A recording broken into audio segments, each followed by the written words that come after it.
Hello ladies and gentlemen, my name is Emily Sophia and I'm going to be breaking down for you the latest episode of NBC's Hannibal Season 2, Episode 2. So, spoiler alert before we get into this, and I apologize in advance if my review is slightly fragmented. I'm a highly sleep-deprived individual. And in addition to that, I actually watched the episode slightly out of order because I was being a good big sister, going to my little sister's freaking musical in which she was the lead, and so I was there. I missed the beginning of the episode, so I actually just watched the beginning and then I'm, trying to kind of put the pieces together, so I apologize. But then again, for those of you who have seen my reviews before, you're kind of used to my style, which is a little bit more fluid than most reviewers out there. But it's okay, if it's good for you, it's good for me.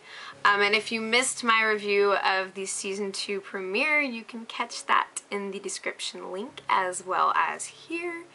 Also, fun fact is every time that I'm about to vlog, if my cat is in my lap, and then as soon as I say, "Hello, ladies and gentlemen," she just scrambles for the door. She pieces out.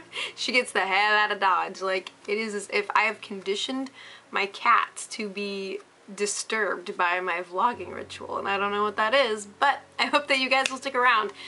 So, enough yammering. Let us dive into the thick of it, and there is much into which to dive. I really can't talk right now, so we'll see how this goes. Yet again, another astonishing episode. Visually, metaphysically, spiritually, intellectually. There's something on every level that this episode delivers, and really, you can expect nothing less of the show, and I highly recommend that those of you who are in the Twitterverse, you guys need to follow Brian Fuller, who is the show's leader and the frontman of all the grisly awesome that we get, and he does a lot of live tweeting during the episodes, and he gives all these little behind the scenes tidbits and just all kinds of fun to kind of supplement your viewing experience and kind of, helps you to take a step back from it when it gets to be a little too much, because I know that happens to me sometimes. The very opening scene of this episode, I honestly could not even watch. I am ever so slightly a weenie when it comes to this show. There's not a lot of the, the dark, morbid series that I watch. I can typically, at least look at everything that's going on, and then I can be disturbed and, revile or whatever. But with this show, the visuals are so grotesque at times that, it is gag worthy, not in that, oh, Bleck, that's so banal, or that's so boring or lame or weird, or I don't know, but it is the sheer fact that it is just so, the violence, and Brian Fuller himself has said this, the violence in the show is heightened. It's so theatrical that, there's that element where you can kind of escape from the violence knowing that it's just so crazy out there. And yet the way that they display it and show how everything goes down is so tangible for me. I empathize way too much with what I see going on, and I could not deal. And what was really interesting with this particular crime scene is getting to see, the way that Hannibal gets involved, hands-on as he likes to be, and getting to see Will Graham mentally walk through the scene and to get to, craft his designs, which you've so missed even from behind bars. And just the fact that there were people who sat down and were like, okay, so how do we make this beautiful mural of naked, dead, heroin, jacked up, laced together people? How do we put this together? The fact that arguably sane individuals produced this scene, I question that sanity. I question the sanity of anyone who becomes intimately involved with this series, myself included, Gotta do a little self-eval from time to time. Make sure that I'm not being my own Jack Crawford and submerging myself in the insanity, because, well, and then if I go and try and take myself to court, that's just gonna be a whole nother issue. But I'm sure you guys can feel me in that department.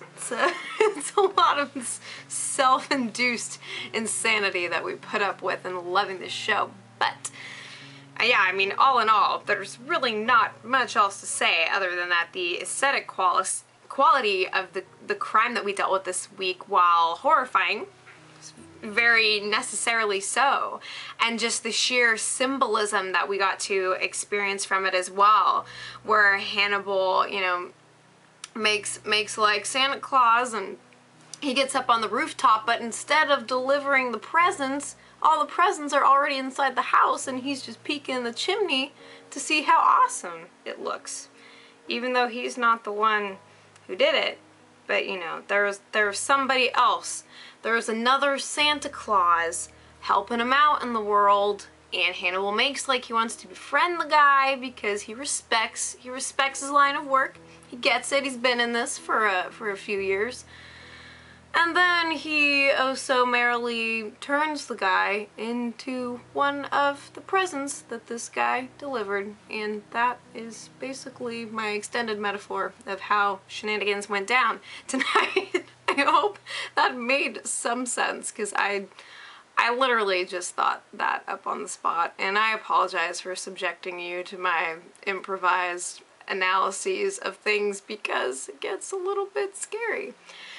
Anyways, we will go back to all of that, but first I just need to say that I am beyond proud of and incandescently happy for Bedelia, for, as Brian Fuller tweeted earlier, for getting the hell out of Dodge, and for, you know, as opposed to biting the bullet, catching it mid-air, and letting it fall as she walks away in her beautiful heels, and just deals with life in the way that she best knows how. And after having to see her walk in the pins and needles for pretty much ever since we first encountered her, it is a wonderful refreshment to know that she has brighter horizons, arguably. I do hope / kind of anticipate that she might have a far fairer fate than most people on the show are gonna meet. And so I hope she takes herself a nice little trip to Tahiti and just forgets the social ties that she's leaving behind. And I mean, and there's still so much subtext in her last conversation with Hannibal, and just everything about her. The way that Gillian plays Bedelia is just so on point, because it keeps us asking the questions and wanting to know further what exactly transpired to make her so buddy-buddy with Hannibal. But then again, he just kind of wants to be the popular kid. He just wants to be with the in crowd, you know, making all these ties and getting to brag to everyone about his friends, but he doesn't really do anything to keep those friendships, at least in a healthy way. He prefers to show his love via the amount of life ruining that he performs. So the worse you feel, the further in his heart and soul you are.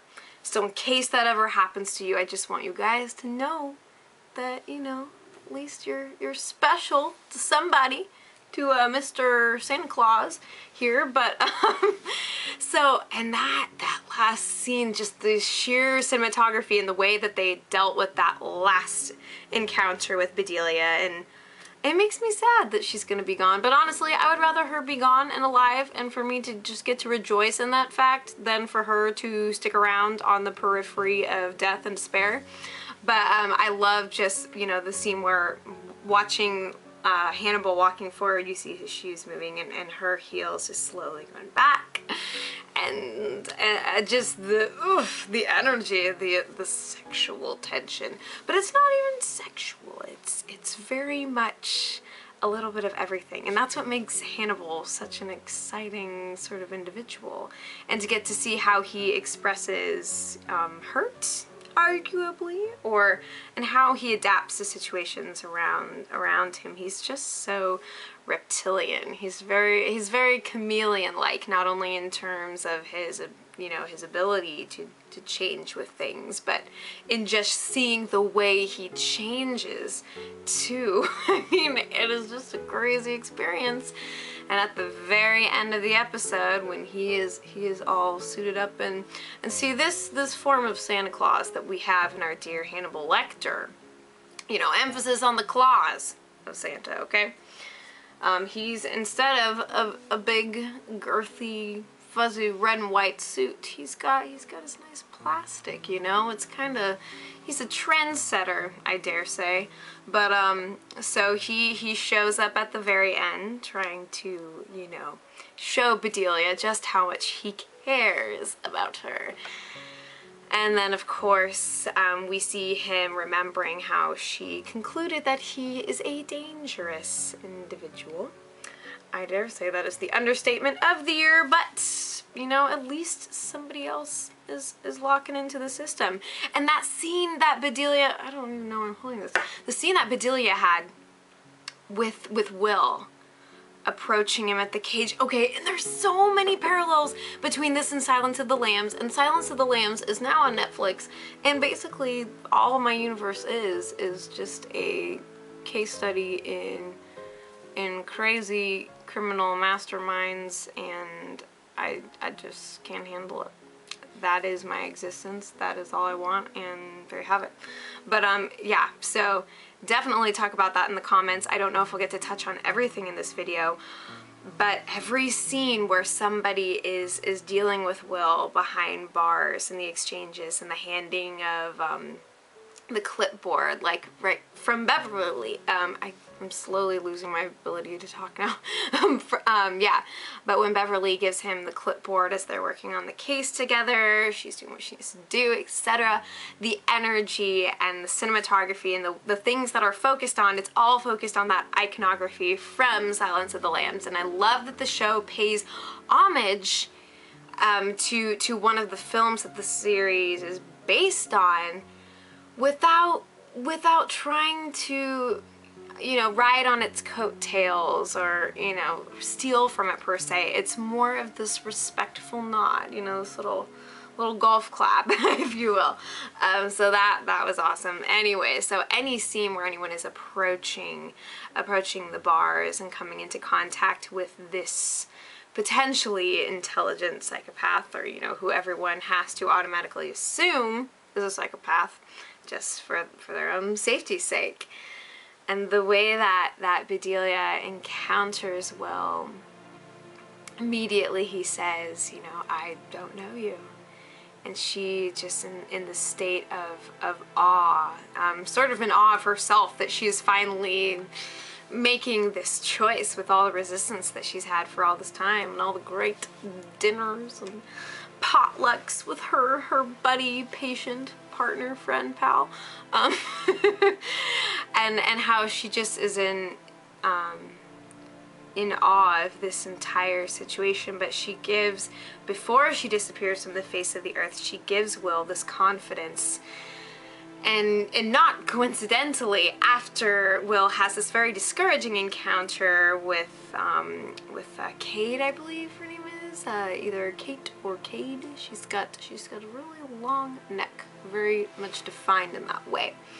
But the odds are super stacked against him. You know, the Bureau doesn't want to have to wade through the crazy waters of this this psychopath, quote unquote, trying to vie for his innocence when the evidence is overwhelmingly against him. They'd rather just, you know, give him a nice soft pillow for his little cage and just call it a day, you know, make it easier on everybody else. And surely it would be to just be resigned to this fate. But that is not the way of the will, because where there is a will, there is a way.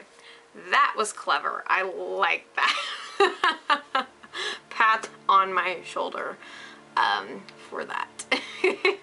Anyway, yes, Bedelia, I love you, my homegirl. Come hit me up. Let's hang out and talk about this, because you're not alone in the madness, you are not the only one who sees, and you are not the only one who wants to save Will Graham, so you should stick around and work in the shadows and help us all out. You know, as Will's about to get on his suit and tie, leave it all on the floor tonight in the courtroom. I'm very much excited to see how he goes forward, and from Will, we've had these moments of crazy vulnerability. You know, the scene earlier on in the episode with Will and Hannibal and who else was there? Alana, I always got her name confused with Abigail from last season, but with the three of them, where Will is in this position of not fully knowing his own mind. All that he knows is this fishing hole of his psyche, where he's trying to catch a delicious bass. But there's a lot of people, you know, scaring away the fish, so to speak. He wants to just, you know, have a nice outing, get some freaking fish to fry up, but there is just none to be found. The locals are making it very difficult. At any rate, so we see him having to come to Hannibal yet again in this deeply broken state, because he seems to be, did I say Hannibal? I meant to say Will. If I said that wrong, I feel like I might have. But Hannibal is, you know, very much trying to paint them as the same person in his whole game. You know, he likes the challenge of framing his other self. But yeah, because he seems to be referring to or responding to both Hannibal and Alana, you know, when he says that he needs their help, and he's on the up and up, trying to get a hold of his own mind and to deal with the dark and sinister and macabre, and yet at the same time reclaim himself and be able to substantiate his identity as a dude who doesn't freaking kill everyone in the world. And I love, an aspect of this episode that I loved was Will's strategy and his attitude and just approach to all the crap that he's coming up against, and the flaming hoops through which he must jump most artfully. That was very exciting, all of his little encounters, and goodness gracious, the road ahead is a most thorny one. And can I just get back really briefly to Hannibal's discovery of the body mural, and just that whole process where he's up in that little skylight looking down, and how the scene is reflected in his eye, like the arrangement of bodies itself looks like, you know, all the complexities of the iris, you know, and then that is reflected in Hannibal's eye. That, my friends, is cinematography on fire, on steroids, on every possible, you name it. That is the stuff, and I will never cease to be impressed with the way that the show makers just take this stuff and so carefully situate it to make it the most meaningful, crazy, blow your mind experience, and there is just no way out of it. And the more you become a film fanatic like myself, the more you just see this stuff and just takes your breath away. It honestly does. And just his whole, I totally called Hannibal adding the killer to the mural, and then of course he just freaking, you know, takes the leg and, you know, kind of a pat on his own back for for a great day of socializing with the world. Proud of himself for what he's accomplished, so he's just gonna make a little, you know, little tasty treat for himself. You know, some people will have, you know, junk food and Netflix at home, and Hannibal's got his thing too. And when they juxtapose that scene with you know, Jack and Beverly and everybody is trying to break down what exactly transpired, and then we see Hannibal enjoying and preparing his lovely feast. And we just know, and just the irony has only gotten more intense this season. I did not know that it was possible, but it has happened, and I am quite frankly speechless. And yet, here I go on talking as much as I can about this. But, yeah, I just can't, it's just too good. I'm looking at my live tweets just to see if there's anything that I particularly missed.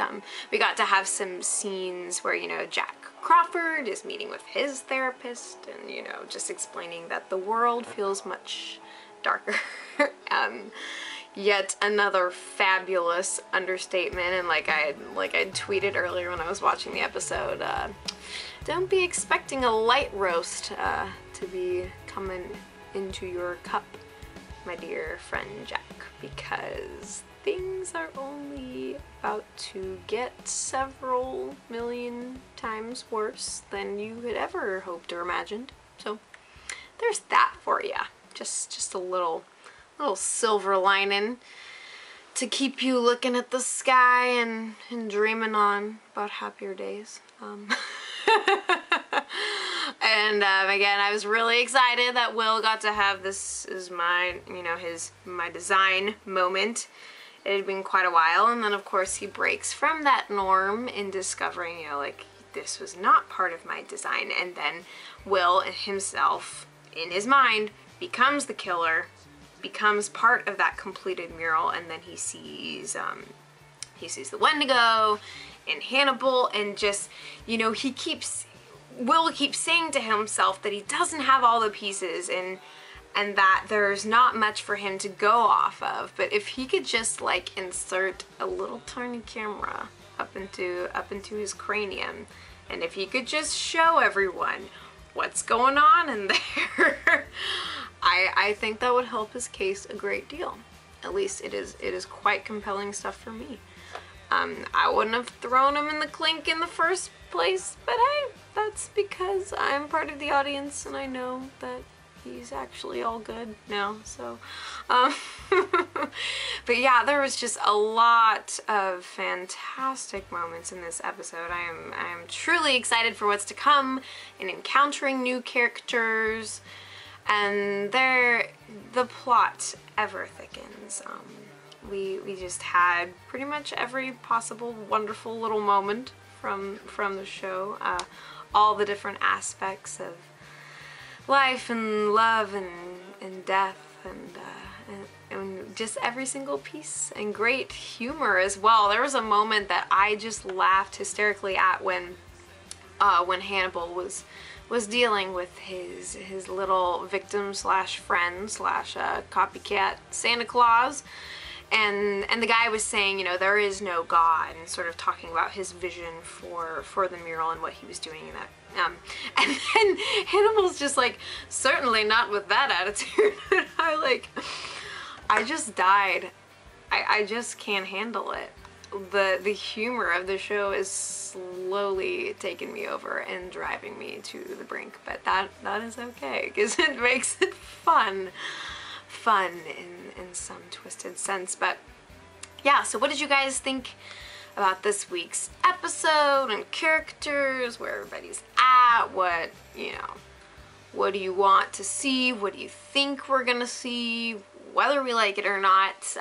Drop it all in the comments, and feel free to follow me on Twitter if you want to hear me talk about Hannibal and then tons of other stuff as well. Also, I'm reviewing The Walking Dead and Bates Motel and much more stuff to come, so I'm working on it. I'm working on life and keeping consistent with videos, but thank you so much for being so supportive of everything that I do with these series. It's been incredible to go on these journeys with you guys and to just embrace the madness, ladies and gents, because there's going to be much, much more. We will only travel further into the rabbit hole, and I do expect that you will not make like Bedelia and peace out, but rather join me hand in hand, and we will get through the rest of this together, from the safety of our living rooms or wherever we watch the episodes, and in front of a screen.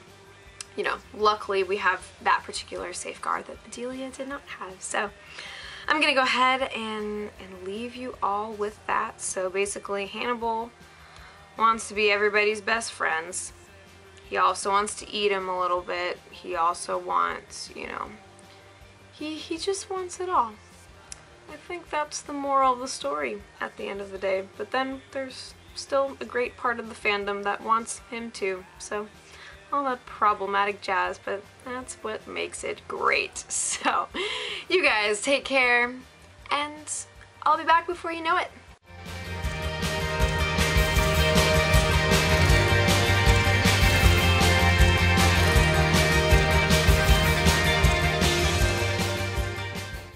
Hello, ladies and gentlemen. My name is Emily Sophia,